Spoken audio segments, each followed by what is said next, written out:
grandes y fortificadas. También vimos allí a los hijos de Anac. Anac era uno de los gigantes, ¿no? Un predecesor de esta raza. Los anaseos eran una raza de gigantes. Luego el verso 32-33 dice: y hablaron mal entre los hijos de Israel de la tierra que habían reconocido, diciendo: la tierra por donde pasamos para reconocerla es tierra que traga a sus moradores, y todo el pueblo que vimos en medio de ella son hombres de grande estatura.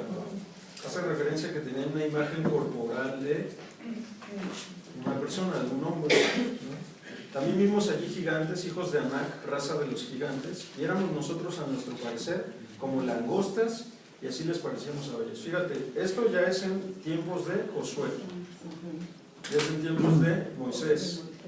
Ya había pasado el diluvio, ya había pasado los hijos de Abraham, ya habían estado los 400 años, 430 años en Egipto, ¿sale? Y seguían habiendo gigantes. Deuteronomio 1:28, ¿qué dice?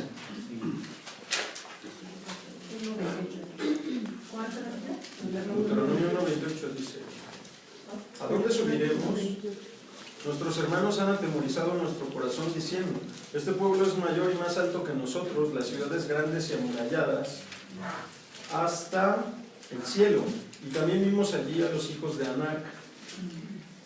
Luego Deuteronomio 2, verso 10 y 11 dice: los emitas habitaron en ella. Fíjate, aquí está hablando, aquí específicamente el Señor le está hablando a Moisés y le dice: le vas a decir al pueblo que ellos no van a atacar a los hijos de Amón y a los hijos de Moab. 2, 10 y 11.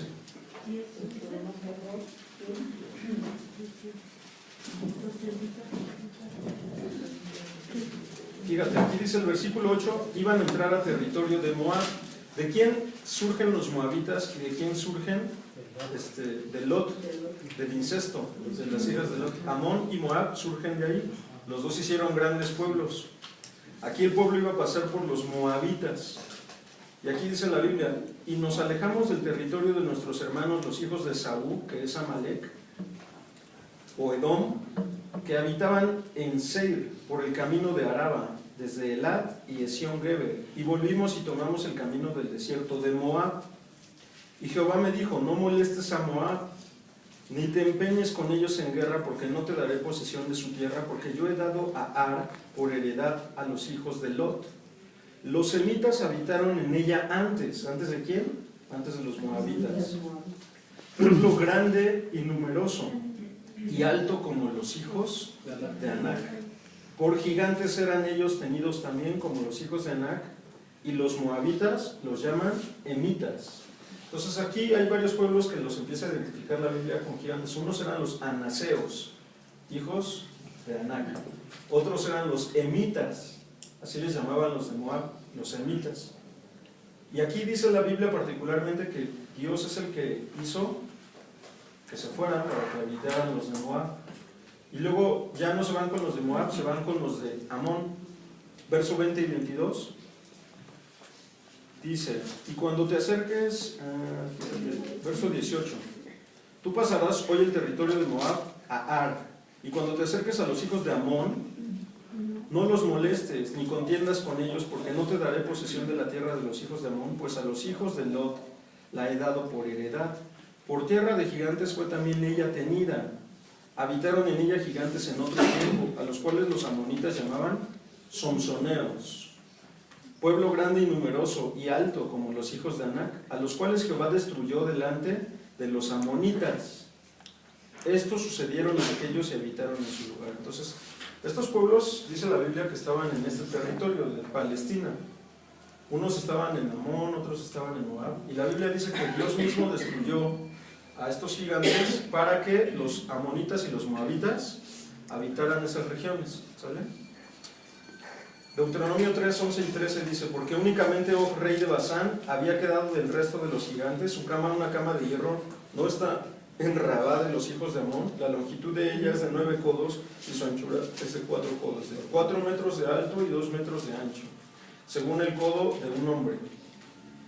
Y esta, verso 12 y 13, Y esta tierra que heredamos en aquel tiempo desde Aroer, que está junto al arroyo de Arnón, y la mitad del monte de Galaad y sus ciudades, la di a los rubenitas y a los gaditas, y el resto de Galaad y todo Basán del reino de Og, toda la tierra de Argob, que se llamaba la tierra de los gigantes, lo di a la media tribu de Manasés. Entonces el rey Og de Basán, que era un rey amorreo, también el territorio de esta tierra era territorio de gigantes.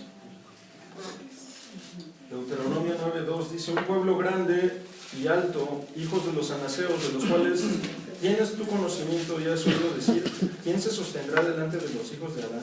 Fíjate, aquí dice el verso 1: oye Israel, tú vas hoy a pasar el Jordán para entrar a desposeer a naciones más numerosas y más poderosas que tú, ciudades grandes y amuralladas hasta el cielo. Fíjate qué importante es que nosotros entendamos esto, porque muchas veces nosotros argumentamos que el Señor escoge a Israel y no porque sea un pueblo mejor. Realmente la Biblia nos habla que estos pueblos eran más poderosos porque en realidad eran pueblos de gigantes. Era una tierra dominada por gigantes. Por eso no había forma de que ellos por sí solos la tomaran, si no fuera porque Dios los introdujera en la tierra. Entonces todo el territorio del Jordán, de Palestina, los amorreos, los moabitas, los amonitas y los hijos de Saúl, antes de que ellos se asentaran sobre estas tierras, estaban llenas de gigantes. Eran los semitas, eran los anaseos, eran los hijos de Anak, pero todos estos territorios eran territorio de gigantes, ¿sale?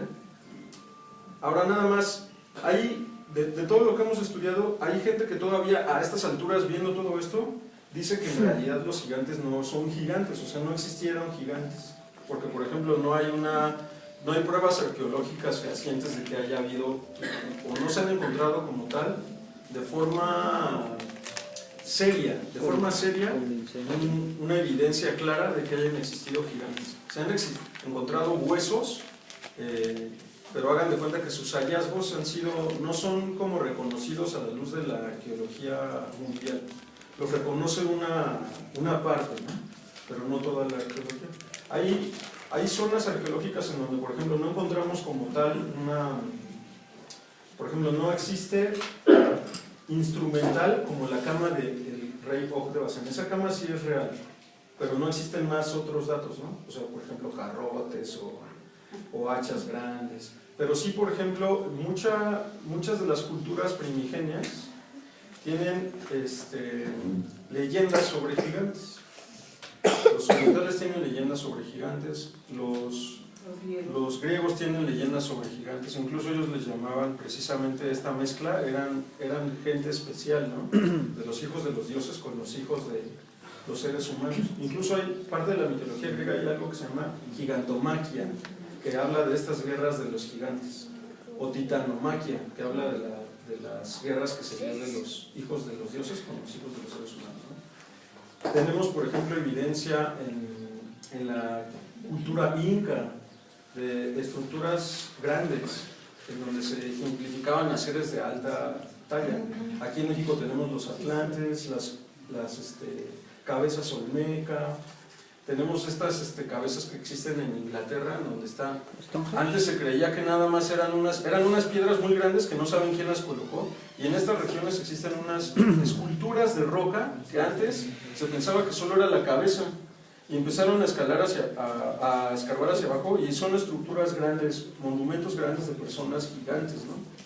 Entonces, hay mucha gente que dice, bueno, ¿por qué tendría muchas culturas de antaño tener como cierto apego o cierta tendencia a crear monumentos de gente grande?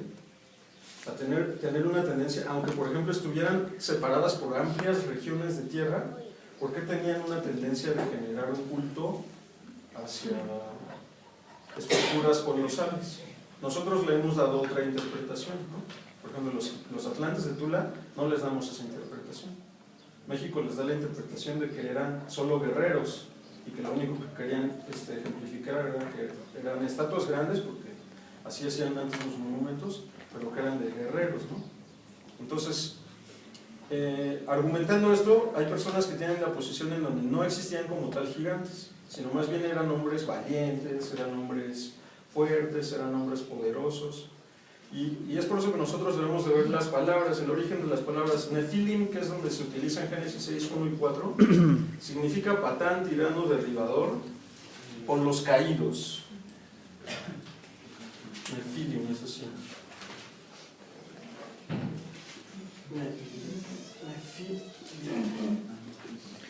Esas son las que se emplean en Génesis, ¿no?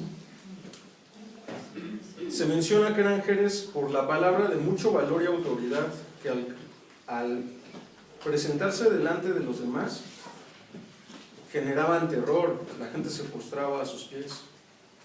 Basándose en los informes de los espías, nosotros vemos que los espías decían, ellos nos ven como langostas, ¿no?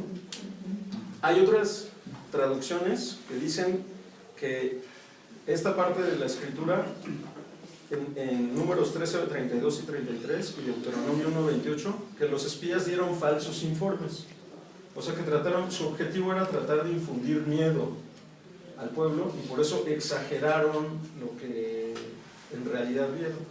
No, esto no es consistente con la Biblia, porque la Biblia sí dice que, por ejemplo, cuando tomaron del fruto de la tierra, dice que tenían que irlo cargando entre dos y que el fruto era muy grande de estas regiones, ¿no? Y vamos a ver además por qué no es consistente con el resto de la escritura. Las partes que ya leímos de Deuteronomio 2, 10 y 11, 20, 21, en donde dice que además las ciudades eran grandes, no solo dice que la gente era grande, sino que las ciudades eran grandes. Y hay un texto, Salud, muy particular, que también habla acerca de esto, y que es consistente con lo que dice Deuteronomio. Vamos a ver qué dice Amós, el libro de Amós, capítulo 2, versículo 9. ¿Qué dice? 2:9.